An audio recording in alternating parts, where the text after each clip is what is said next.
And welcome back, everybody. Thanks for sticking with us. Anthony Picente Jr., the county executive, is with us.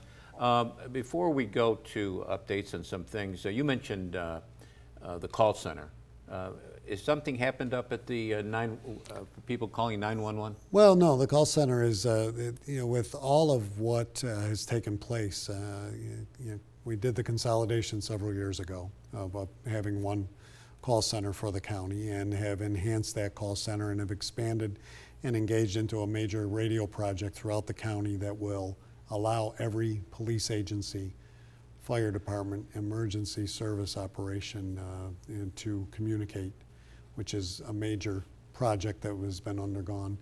Again, another capital project of about $7.5 million, some state money in that and considerable county money in it. But with one of the things we can talk about with the community safety initiatives I've instituted as a result of some of the school issues that we've had in the Utica College incident.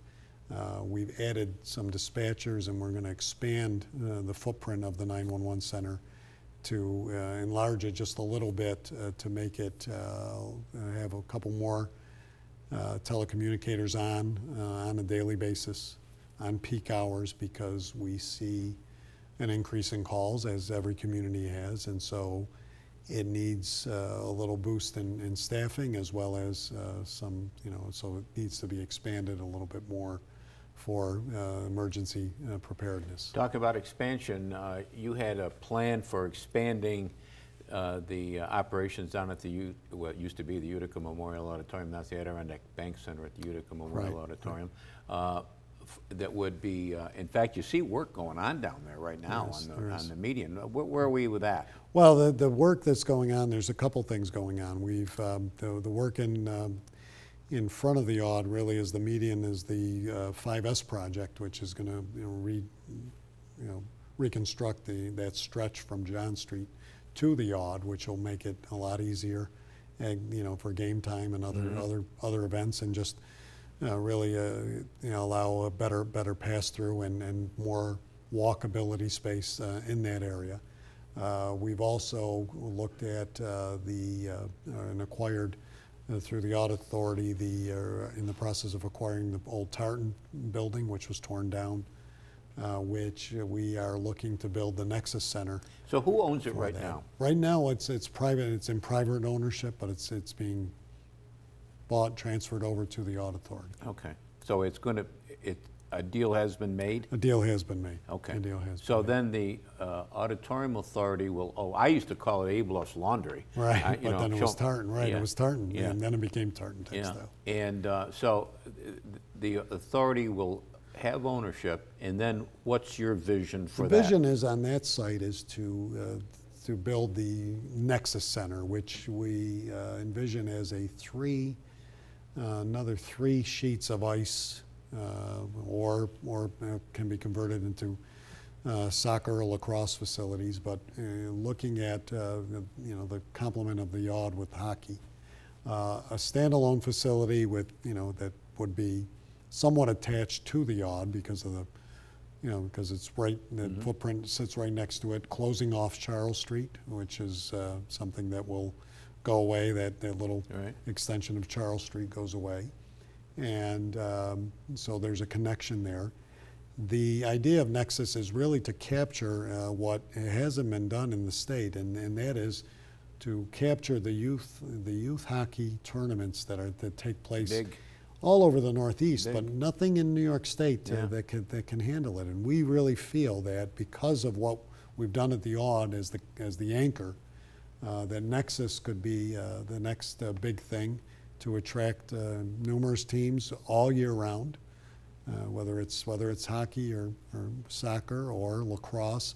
All 3 of them garner large crowds and garner big attendance. And the beauty of Nexus and the beauty of the Aud, as I've said from the beginning, is the ability of our thruway exit right in downtown Utica.